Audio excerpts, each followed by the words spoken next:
Shalom Bapak Ibu yang dikasihi Tuhan, untuk Anda yang hadir di sini maupun yang berada di rumah tidak sempat bersama kami di dalam fellowship Psalm 21 Church Pontianak.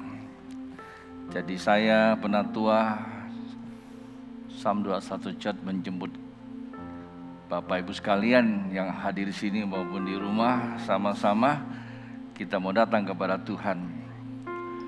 Dalam situasi kekinian, pesan saya cuma satu, sebagaimana respon kita akan firman Tuhan. Kita ruangkan waktu yang banyak untuk mengalami Tuhan, karena pengalaman itulah yang bisa membuat kita untuk mengamalkannya. Karenanya sebelum kita sama-sama untuk mengalami kasih karunia Tuhan, untuk dapat kita aplikasikan di dalam kehidupan kita, ada beberapa firman Tuhan tentu akan kita sharingkan bersama untuk kita pahami. Kemudian kita akan sama-sama untuk menyembah Tuhan. Nah, sebelumnya Pak Bu, kita akan mulai dengan doa. Saya ajak sekalian yang hadir sini maupun di rumah.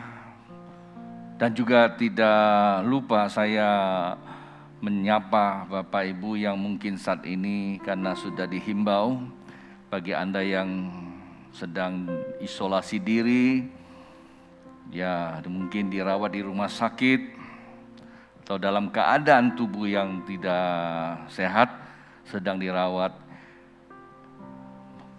Anda tidak kesendirian, tapi Anda akan selalu dikunjungi oleh keilahian Tuhan. Iman saya mengatakan seperti itu. Nah, karena itu kita sama-sama berdoa. Kita mohonkan pertolongan Roh Kudus untuk membawa kita lebih dalam untuk mengalami kasih karunia Tuhan tentunya. Mari Pak Bu, kita satukan hati. Tuhan Yesus, kembali kami datang kepada Engkau sesuai janji firman-Mu. Di mana kami rindu, di mana kami percaya, maka disitulah keilahian Allah akan dinyatakan karena hadirat-Mu terbuka. Janji-janji Tuhan akan digenapi ketika kami percaya dan kami mentaatinya. Itulah sebabnya sebelum kami untuk sama-sama untuk memulai ibadah sore hari ini, kami meminta di dalam nama Yesus dan kuasa keilahian-Mu menguduskan seluruh ruangan ini. Demikian juga kami memberkati seluruh peralatan yang kami pergunakan sebagai alat di dalam kelengkapan ibadah, baik sound system, electrical system, terutama jaringan internet yang kami pergunakan sebagai transmisi untuk menghantarkan materi khotbah atau pelayanan bersama untuk menyatukan di dalam persekutuan tubuh Kristus yang saat ini oleh karena satu keadaan dikondisikan kami harus distancing, ada yang berada di rumah untuk mengikuti acara ini dalam satu tubuh Kristus di dalam gerejamu Psalm 21. Demikian juga ada sebagian yang saat ini sedang beristirahat karena mengalami persoalan tubuh. Dan juga bagi mereka yang sedang mengalami terpapar oleh karena COVID-19 harus beristirahat dan dirawat. Kesemuanya kami satu hati. Kami tahu Tuhan akan melakukan perkara-perkara yang besar. Karenanya ke dalam tangan Tuhan hamba serahkan dan mengikat setiap pekerjaan iblis atas ruangan ini atau atas seluruh keberadaan kami, sehingga ia tidak diberi kesempatan untuk mengambil keuntungan di mana kami sedang berfokus mengalami keintiman bersama dengan Tuhan. Ketika firman disampaikan, pengurapan-Mu atas hamba-Mu membukakan pengertian baru, sehingga kami bukan lagi sebagai mana kami secara rutinitas untuk hanya menghafal kebenaran firman Tuhan, tetapi ada satu dorongan keilahian Allah di dalam hati kami untuk mewujudkan perjanjian keilahian Tuhan secara roh. Itu dinyatakan di dalam kuasa Allah, nama Yesus kami berdoa, amin. Baik Pak Bu, sebelum kita memulai sama-sama menyembah Tuhan, saya akan bagikan beberapa ayat firman Tuhan yang saya sudah persiapkan dari beberapa hari yang lalu. Ketika doa pagi saya bertanya pada Tuhan, Tuhan, saya akhir-akhir ini lebih suka khotbah secara pengajaran, karena pengetahuan Tuhan berikan kepada saya, terkadang memang menyelipkan kata-kata yang sangat teologis, bahkan sangat ilmiah. Memang terkadang juga sulit dimengerti oleh orang awam. Saya pahami. Namun kalau tidak mengerti bukan berarti itu barang tak bagus. Nah, sebab itu perlu ditanya. Bukan dibuang. Jangan dianggap adeli. Buat apa bahasa-bahasa begitu? Nggak ngerti. Dan itu kurang baik. Tetapi setelah beberapa waktu ini saya berdoa, Tuhan, apakah saya harus mengajar seperti itu? Kata Tuhan, tidak. Sekarang mereka bukan membutuhkan lagi pengajaran, tapi mereka membutuhkan pengalaman.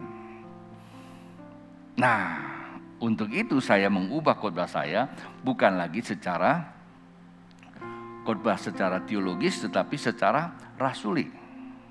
Artinya secara prophetic voice. Di mana Tuhan mau bicara, di situ sampaikan. Itu yang pertama. Kedua, tentu firman tersebut kadang-kadang aplikatif. Kata aplikatif itu sangat bersentuhan, bersinggungan dengan kita. Tidak jarang juga kadang-kadang menyinggung gitu loh ya. Nah, untuk itu kita responi, itu yang pertama. Kita responi, bukan kita menolak. Kita responi sungguh-sungguh. Waktu kita meresponi firman Tuhan itu bisa mengubah kita. Mengubah suatu kondisi ketidaksanggupan. Tiba-tiba kita sanggup. Ya, sanggup mengelola atau mengolah atau mencerna. Dan Pak Bu, walaupun kalau kita gunakan satu analogi, kalau makanan walaupun itu asam, itu pahit, ya, itu kalau bisa dicerna, wah itu dapatkan inti sarinya itu jadi berkat. Ada beberapa obat yang di kapsul gitu, coba-coba aja dibuka kapsulnya. Kira-kira Anda sanggup nggak telan? Ya, salah satu kapsul yang dipergunakan untuk membungkus apa itu empedu beruang. Ya, bukan susu beruang, tapi ini empedu beruang. Itu pahitnya ampun-ampunan. Ya. Nah, sebagai informasi aja buat Bapak Ibu yang sedang isolasi, ngalami terpapar COVID-19. Nah, empedu beruang itu sangat baik. Karena itu melancarkan darah, mengencerkan darah. Dan konon menurut ilmu timur yang saya pahami, karena dulu saya punya seorang sahabat, dia adalah seorang menteri kepolisian di Malaysia. Nah, dia suka makan barang itu. Itu buat darahnya lancar, kalau stroke dan sebagainya itu. Nah, biasanya orang yang kena namanya COVID-19 itu kecenderungan juga pengentalan darah. Nah, obatnya memang tidak ada, tapi ini salah satu. Ya, sambilan aja ya. Bukan jual obat. Tapi barang itu sulit ditemui. Ya, kalau beruang banyak. Apalagi ngeburu. Anda yang ngomong bukan saya. Markus pasal yang keempat, ayat yang Markus pasal yang keempat, ayat 35, Pak Bu. Perhatikan Anda, ya di rumah saya juga jemput Anda, supaya Anda jangan bolak-balik. Roh saya merasakan ada beberapa orang kayaknya bolak-balik terus, nggak kelihatan tapi saya bisa ngerasakan. Siapkan perjamuan kudus, telepon ya, Anda punya family yang berada di rumah sakit. Kita akan habis ini kita ada banyak berdoa. Dan Anda yang sedang kebingungan, beberapa menit ke depan fokus. Apa sih yang Tuhan mau sampaikan buat kita? Ayat 35 berkata, pada hari itu, waktu hari sudah petang, Yesus berkata kepada mereka, mari kita bertolak ke seberang. Mereka meninggalkan orang banyak itu, lalu bertolak dan membawa Yesus beserta dengan mereka dalam perahu, di mana Yesus telah duduk dan perahu-perahu lain juga menyertai dia. Jadi ide pertama Tuhan Yesus yang mengajak, ya itu ide ya, panggilan itu pasti Tuhan. Tetapi perjalanannya dikembalikan kepada murid-muridnya untuk menghandle ya, mengeksekusi. Nah inilah kasih karunia. Jadi kasih karunia selalu kerjasama ya, tidak pasif tetapi aktif antara keilahian dan kemanusiaan, itu selalu menyatu. Itulah sebabnya kita berkata bahwa keselamatan itu kasih karunia. Jadi pemberian Tuhan. Tapi ingat, kasih karunia tidak tunggal.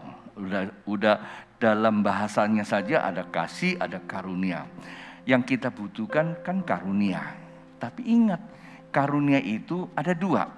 Karunia oleh karena diri kita, usaha kita, dan hukumannya Alkitab katakan kalau namanya karunia usaha kita dengan daging kita itu bersentuhan dengan dunia. Dan Alkitab katakan orang yang mengandalkan dunia adalah musuhnya Tuhan. Bahkan Yeremia pernah mencatat sebagai satu peringatan bagi bangsa Israel, terkutuk, kata Yeremia pasal 17 ya, terkutuk mengandalkan kekuatan. Boleh nggak mengandalkan kekuatan? Boleh, karena kita diberi kekuatan. Tapi akuilah kekuatan itu datang daripada Tuhan. Nah, bagaimana membuktikan kita itu datang dari Tuhan? Ada satu kalimat kata kasih. Apapun yang kita lakukan dilandasi dengan apa? Kasih. Kasih itu bukan ngotot. Kalau kita kerja, kita lakukan apapun dengan kasih. Untung tak untung bukan urusan. Yang penting saya diberi kesempatan kerja, itulah untung. Kalau kita masih dipercayakan, itulah untung. Kalau soal nanti kamu hasilnya dan kualitasnya, itu pilihan kamu bagaimana kamu mengelolanya. Nah ya itu. Oke, saya langsung saja karena namanya juga secara tekstual kan. Lalu ayat berikutnya 37. Lalu mengamuklah taufan yang sangat dahsyat dan ombak menyembur masuk ke dalam perahu. Sehingga perahu itu mulai penuh dengan air. Pak Bu perhatikan ya ayat demi ayat. Pada waktu itu Yesus sedang tidur di buritan di sebuah tilam, maka murid-muridnya membangunkan dia dan berkata kepadanya, "Guru, engkau tidak pedulikah atau tidak peduli kalau kita binasa?" Ini kalau Anda lihat narasinya seperti itu ya, tapi nanti saya akan perjelas dengan bahasa saya. 19, ia pun bangun menghardik angin itu dan berkata kepada danau itu, "Diam, tenanglah." Lalu angin itu reda dan danau itu menjadi teduh sekali. Kalau Anda baca ya 39 dikontraskan, yang ribut itu angin. Ya, yang ribut itu angin ya. Kalau saya disuruh ya saya tengking anginnya gitu. Tapi Tuhan Yesus tidak tengking anginnya, danaunya. Jadi akibat itu ditemukan dari sebab. Kalau Anda bangkrut, bukan ditengking bangkrutnya, tetap bangkrut aja. Tapi penyebabnya apa? Mungkin pelit. Nah, itu yang ditengking tuh ya. Langsung aja ke poin itu. Ayat 40. Lalu ia berkata kepada mereka, "Mengapa kamu begitu takut? Mengapa kamu tidak percaya?" Ketakutan itu merupakan dinamika kehidupan. Setiap orang bisa takut. Saya pendeta saja masih bisa takut. Tapi yang namanya dinamika itu bukanlah kehidupan. Dinamika bukan kehidupannya. Artinya kalau kayak air, gelombang itu bukan air. Air ya tetap air. Yang kita lihat adalah airnya, bukan gelombangnya. Yang kalau kita perhatikan air, maka gelombang akan berlalu. Dinamika kehidupan, dinamikanya, gerakannya itu bisa berlalu. Tapi kehidupannya itu merupakan kehidupan kita. Maka itu, ketakutan sesungguhnya bukan kehidupannya. Kehidupan ini kan pemberian Allah, bukan kita. Duh, ngapain kita takuti? Tapi kehidupan yang kita hidupi, yang seharusnya kita kelola. Buat apa? Buat kita hidup di kehidupan itu sendiri. Manakala salah kita mengelola, maka timbulkanlah namanya apa? Gelombang kehidupan. Nah, bukan kita lihat gelombangnya seharusnya. Itu akibatnya, tapi kita lihat lagi bagaimana kita mengelola kehidupan. Masih ingat gak beberapa minggu lalu saya pernah sampaikan di sini bagaimana kita mengelola kehidupan? Yang dikelola bagaimana? Ditengking, bukan kehidupan yang ditengking luar, tapi yang ditengking adalah bagian pikiran kita. Karena pikiran kita adalah kehidupan kita. Ayat 41 mereka berkata begini, mereka menjadi sangat takut dan berkata seorang kepada yang lain, siapa gerangan ini? Sehingga angin dan danau pun taat kepada. Kalau tadi takut, ini negatif. Karena melihat dinamik. Tapi sekarang timbul lagi ketakutan yang kedua, tapi ini positif. Ya, positif bukan karena hasil swab ya. Tapi positifnya ini karena lihat terkondisi keilahian, tiba-tiba ini ada satu pribadi sampai-sampai danau pun takluk kepada siapa dia itu. Nah, karena itulah saya jadikan bahasa ini sebagai topik sore ini. Yesuslah nama jawaban segala persoalan. Karena topik kita adalah berserulah kepada Yesus dalam segala keadaan. Sama-sama katakan, berserulah pada nama Yesus dalam segala keadaan. Pak, Bu, saya tidak tahulah. Tidak ada yang tahu masalah kita. Tapi apapun masalah kita, bagaimanapun kondisi keadaan kita, satu hal yang perlu kita sadari, bahwa nama Yesus adalah nama di atas segala nama. Maksudnya apa itu? Sakit juga nama. Yesus atas nama sakit. Miskin, itu nama juga kan, nama miskin. Kalau nggak ada nama berarti nggak bersebutan. Yesus atas nama miskin. Sedih, nama juga kan. Yesus atas nama sedih. Apalagi semua yang disebut nama di dalam kehidupan itu, Yesus di atas segala nama. Dia sanggup mengubah yang tidak mungkin menjadi mungkin. Ya, di sini hadir kurang lebih 5-6 ribu orang.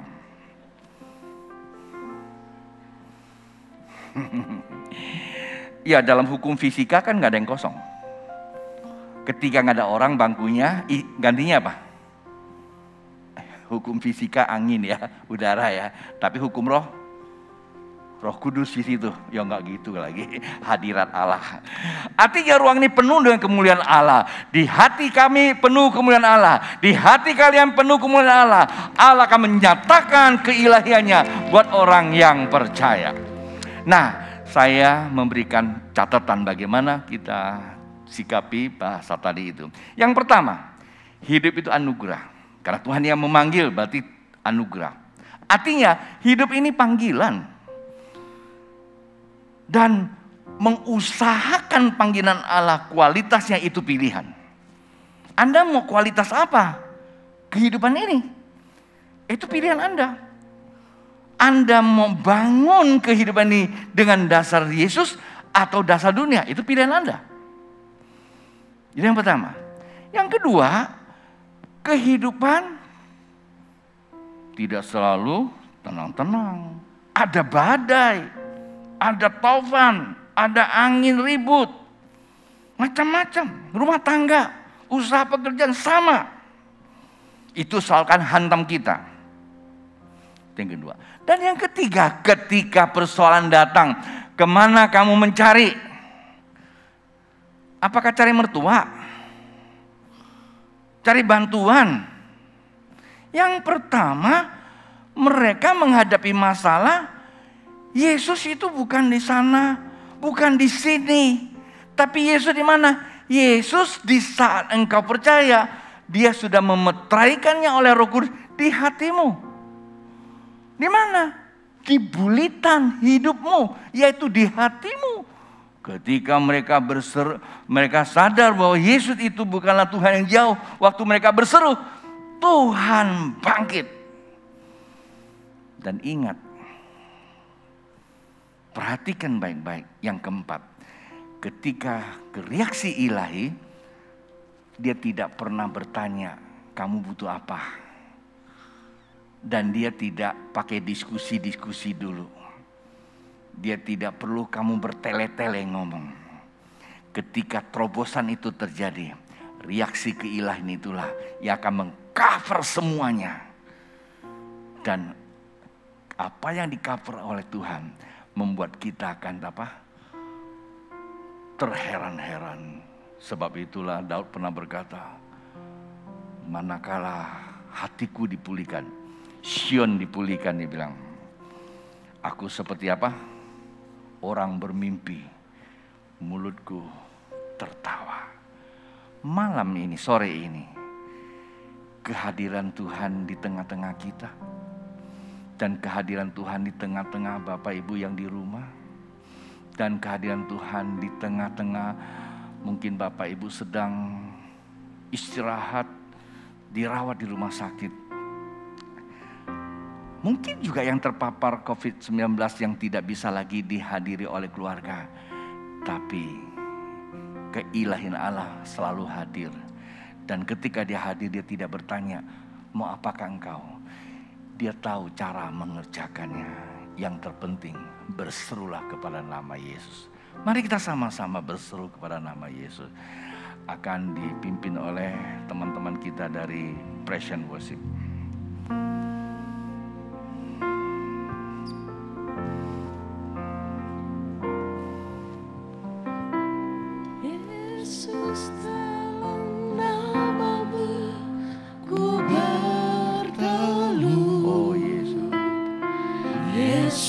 Dalam namamu ku berteduh,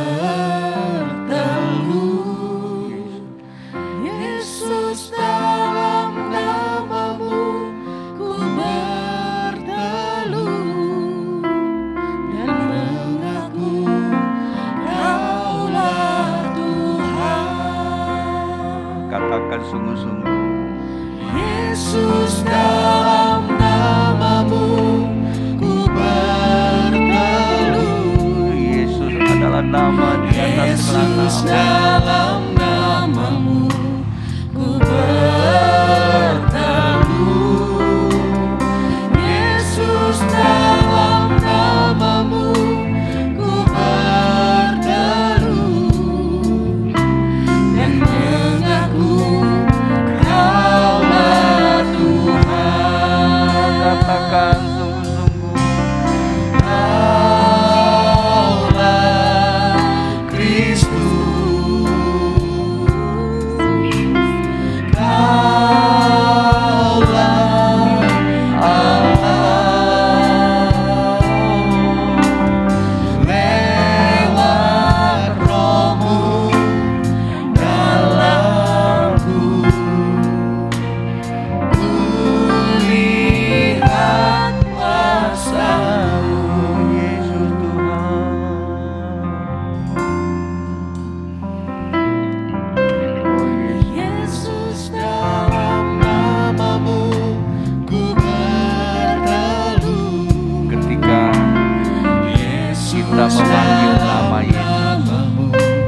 kita memperkatakan nama Yesus, maka nama di atas segala nama itu akan mengubah suasana hati kita, membuka hati kita untuk mengalami hadirat keilahian Allah.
memberikan satu testimoni buat kita. Ini pengalaman saya. Lagu ini waktu dinyanyikan oleh sahabat saya ketika dia membuat lagu ini dalam sebuah event KKI besar yang diselenggarakan oleh seorang hamba Tuhan, saya tidak sebut namanya. Waktu itu saya membawa seorang bapak, dia sakit karena jantung dan sulit untuk berjalan. Dan orang ini belum percaya Yesus. Pas itu tetangga kantor saya. Waktu turun dari mobil, saya yang gendong dia, maksud saya tuntun dia masuk ke ruangan di mana arena penyelenggaraan KKR. Lagu ini sedang dinyanyikan. Waktu saya tuntun, dia langsung tersungkur dan dia nangis. Saya kira jantungnya mulai terserang lagi. Dia pegang kaki saya, dia bilang begini, "Pastor, kenapa ruangan sini penuh dengan listrik? Padahal itu lapangan bola. Saya merasa kena strum." Dia merasa gak tenang lagi, dia bilang gemetaran. Saya bisikin, saya bilang bukan listrik, itu hadirat Tuhan. Lang dia berseru, "Ya Tuhan," diikuti nyanyian itu. Dan om ini ngalami pemulihan, om ini ngalami mujizat. Ada begitu banyak kesaksian Pak Bu. Bukan lagunya, bukan khotbah, tapi pilihan kita. Maukah kau membangun kehidupanmu dengan dasar percaya bahwa nama Yesus adalah nama di atas segala nama. Berserulah kepada nama Yesus, maka dia yang akan menjawab. Yesus bukanlah pribadi yang jauh. Yesus oleh Roh Kudus, dia hadir di tengah-tengah. Itulah sebabnya saya mengajak Bapak Ibu yang hadir di sini maupun di rumah dimanapun Anda saat ini berada. Kita memang tidak bertatap muka secara langsung. Kita tidak mungkin untuk berfellowship bersama. Tapi kita bersyukur karena kasih karunia. Hadirat Allah tidak bisa dibatasi oleh ruang dan waktu. Maka kita berseru, dia akan bekerja. Mari sama-sama katakan, "Yesus, dalam namamu ku bertelut." Dengan hati yang lebih sungguh, hati yang lebih berharap. Dan mohonkan Allah bekerja di dalam kehidupan kita.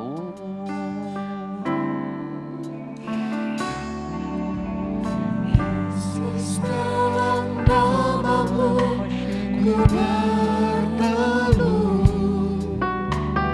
Yesus, dalam namamu ku bertelut. Yesus, dalam namamu ku bertelut.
termulia di bumi dan di surga. Katakan Yesuslah Tuhanku.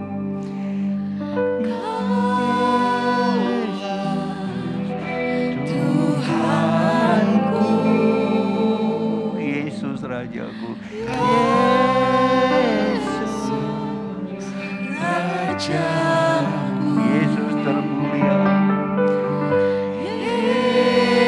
Yesus termulia di bumi dan di surga. Aku sembah Kau Tuhan.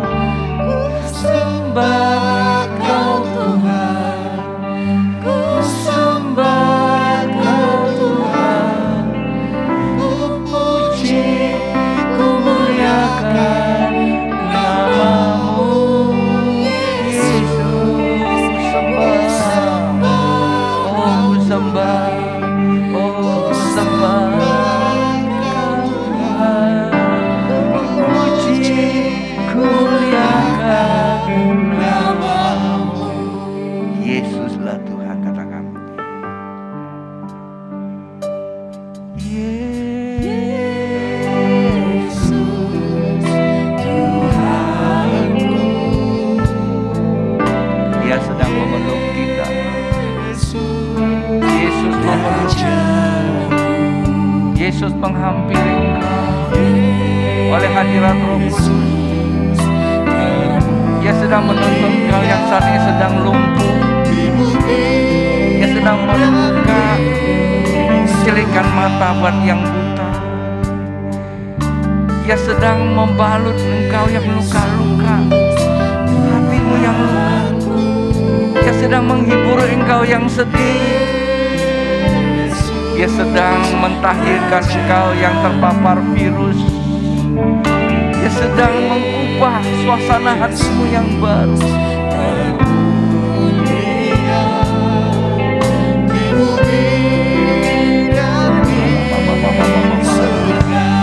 Mari sama-sama katakan.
Puji